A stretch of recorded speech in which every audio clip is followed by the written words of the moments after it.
Hello students, welcome to the second video lecture of this chapter, light, shadows and reflection. So students, in our previous classes we have seen the introduction part, or we have read the introduction part of this chapter. We have read about, you can say, transparent, translucent and opaque objects. We have read about shadows. We have read about a very important property of light, that light travels in a straight line. So these things we have already read. Now in today's class, activity 4.3 we have discussed in our previous video lecture. Now let us start with activity 4.4. So what this activity tells? This activity tells that in the evening, if you go out an open ground with your friends and take a torch and a sheet of cardboard with you and shine the torch in the upward direction, that is towards your friend's face. So what will happen if you put the torch towards your friend's face and make sure there is no building or trees behind you? So you have a source of light and an opaque object. Now can you see the shadow of your friends? So this question is very important. If you have a source of light, if you have an opaque object, then you can easily find out the shadow. Definitely not, students, because if this is an opaque object, okay, and the source of light you can find out, this is the source of light which is coming, but if the screen is not there, students, then can you find out the shadow? Definitely not. So surfaces like cardboard sheet, ground, wall, building or room, etc. are necessary from shadows. The surface is known as a screen, okay. So there should be a screen, because without the screen we can find out the shadow. So for the formation of the shadow, what we need? A source of light, an opaque body to obstruct the light and a screen, okay. Now do shadows give us correct information about the object's shape, size and color? Let us find out, okay. That means by seeing the shadow, can you tell the shape, size and color of this pen? Let us find out. We will find out this through an activity, okay, which we call activity 4.5. So let us find out that whether we can find out all the things by seeing a shadow or not. So activity 4.5, that let the light of a torch fall on a table, place a book of any colored cover except black and gray between the torch and the table. Now observe the following points. So students, you can see here, I have a book, okay. So this is a book, you can see here, many colors are there, mostly bright colors are there. So if I put the book in front of the light, now you can easily find out the shadow, okay. But tell me students, by seeing the shadow, can you able to tell, you can say that is anything written or drawn on the book cover visible on the shadow? Case 1, definitely not. We can't find out that what is written on the book. Case 2 said that is the color of the shadow similar to the color of the book? Now you can find out that there are very bright color, but the shadow always shows black, okay. Case 3, try book on different colors on this activity. If you choose different color, then also your shadow will appear to black.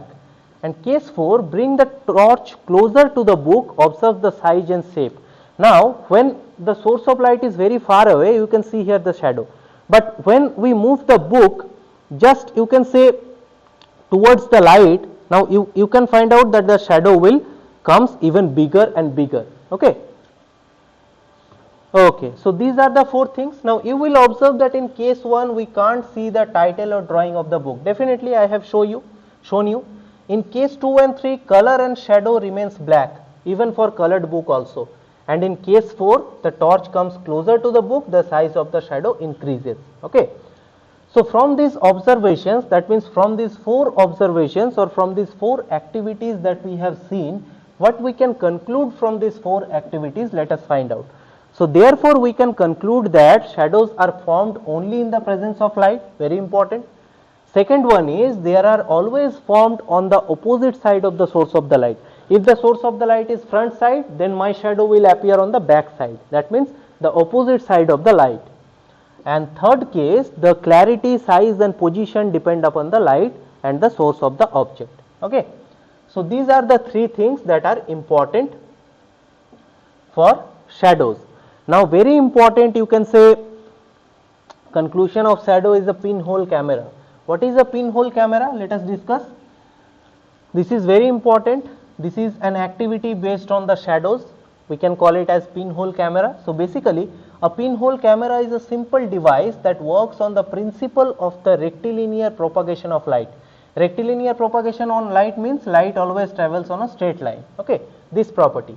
It has small hole through which the image of the object is obtained. Okay. Now how we can draw the how we can make a pinhole camera? Okay, what are the principle, what is the working thing? Let us find out with activity 4.6. Okay, so let us find out then, students. I hope before this it is clear to you. So let us find out how to make a pinhole camera. Activity 4.6. So take two boxes so that one box can easily slide into another, which no gap between them. Okay, so you have to take two boxes. Okay, you will choose two boxes where we can slide one box into the another. Okay, then cut open one side of the both the boxes. Okay, that means if this is your box, if this is your first box, if this is your second box, so you can see the second box can easily move into the first box, and you have to cut this portion. Okay, one side of these boxes you have to cut. Okay, now on the opposite face of the larger box, make a small hole. So you have to make a small hole here. Okay, this is the larger box, this is the smaller box. Okay, in the middle. Now cut out a square of the size about 5 centimeter from the middle of the opposite, the cut side of the smaller box. Okay, you can say this is the cut side of the smaller box. Now we will cut, you can say, a small rectangular part. Okay, on the opposite side of the smaller box. Then what we have to do? Cover the square with tracing paper. So we have to put a tracing paper here. Okay, that acts as a screen. Now slide the smaller box inside the larger box with the hole, and in such a way that it slides with the transparency of the paper is opposite side of the hole. Now your pinhole camera is ready. So what we have to do? We have to put the smaller box into the larger box, and your pinhole camera will ready. Now holding the pinhole camera, look through the open face of the smaller box. So put a black color cover on your head and the pinhole camera. Okay, so when we are looking through this pinhole camera, so if we put a black color paper just inside sides of our eyes, then what will happen? The light from the side will not come, and we will get a clear image. Okay, now try to look at some distant images through the pinhole camera, and what do you observe? So this is the basic principle of pinhole camera. Okay, I hope you can find out the basic principle or basic construction of pinhole camera. Okay, this is the way that we can create our own pinhole camera. Okay, okay, let me show you one thing, that you can say this is our pinhole camera. Okay, you can say this is the bigger box, some smaller box is there, you can say this is the hole. Okay, so this is one kind of pinhole camera, very easy one. Now let us find out that what we will observe. So through this pinhole camera we will observe an inverted image of the object, which is very small in size. Now if we pull the smaller box slightly outward, what do you observe? You will observe the image of the object is still inverted, but it becomes slightly bigger. Now if we push the box towards the pinhole, what do you observe? We will observe that the image is still inverted but becomes smaller. Okay, so definitely what are the characteristics of images? Very important. The characteristics of image formed by a pinhole camera are: they are inverted, they are real image, that means can be obtained on a screen, and the size of the image can be smaller, larger, or equal to the size of the object. Okay, same thing, if I put my hand here, you will find a shadow. If I go to the light, then my shadow will increase. So same thing will happen in the case of pinhole camera also. Okay, so these are the, you can say, principles and workings of pinhole camera. Okay, so and the details of the object such as color and size are clear in the image. Okay, so you will find out the color and size. Now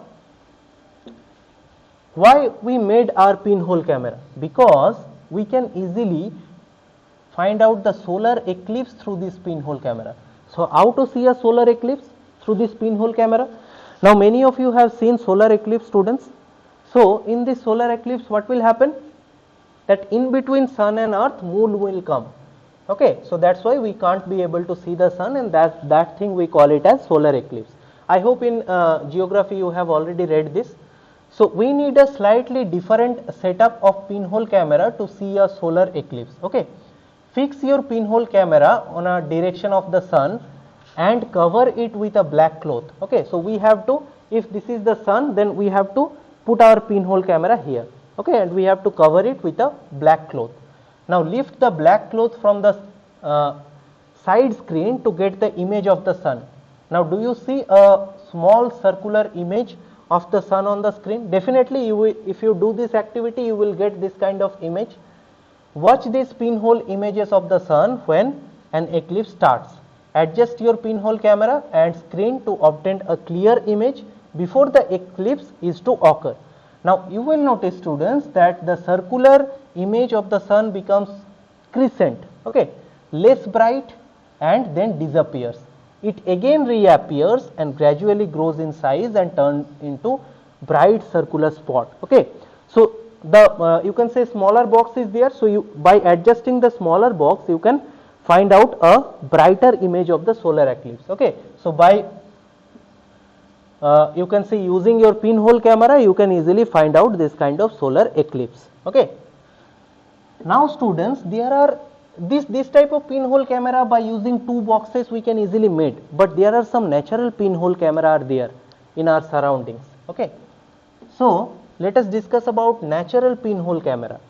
You must have seen some small patches of sunlight under a tree covered with large number of leaves. You can see that this is the shadow of a tree, and you can find out that the light rays will come. You can say through the, you can say, leaves, light rays will come, many light rays will come. You can see here. So these circular images are pinhole images of the sun. So these are nothing but the pinhole images of the sun. The gaps between the leaves acts as a pinhole camera. Okay, so when the sunlight passes through these pinholes, each pinhole forms images of the sun. So students, this is very important. This is our natural pinhole camera. Okay, okay. Now, so this thing is clear, I hope.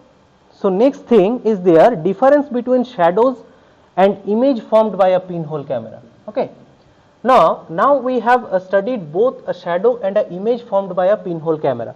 So let us learn some differences, okay, of the two. You can say differences between shadows and pinhole camera images. Okay, so shadow means it is always black regardless of the color of the object. Obviously it is black, but in the pinhole camera it shows the color as well as the details of the object. In the shadow, shadows are not inverted, but the image formed by pinhole camera is always inverted. Okay, third point says shadows can be smaller, bigger than the object, but image in the pinhole camera is always smaller than the object. Okay, now in the case of shadow, it is formed due to the blocking of light of an opaque object, definitely, but in the pinhole camera it is formed due to the reflection from an opaque object or smooth or shiny surface. Okay, so these are few differences between shadows and pinhole camera. You can easily find out this. Okay, now let us discuss the last portion of the chapter, that mirror and reflection. Okay, very important though. Now every day while getting ready for your school, you look in the mirror and see your face in your reflection in the mirror. Now have you ever wondered why can't you see your reflection in wood, wall, etc.? Let us find out. So there is another activity. So what you have to do in this activity, you have to collect some various surfaces like table, top, mirror, glass, wall, TV. Okay, so basically the things that you can find your surroundings, and see if you can get an image of yourself. Just put this thing in front of you and just find out whether you can get any images or not. Just have a look. A table is there. So tabletop you will find no images, so it is written no. Okay, so the surface is rough surface. In the mirror you will find your images, so it is a smooth surface. Okay, so like this you will fill the table. What will happen in the case of glass, in the case of book? Okay, so I hope this is a very easy activity. You can easily find out this activity by your own. So find out this activity and fill the table. Okay, so you can say from this activity we can conclude that reflection of light can be clearly seen on smooth and polished surface. Okay, so this is very important thing, that reflection will only occur through smooth and polished surface.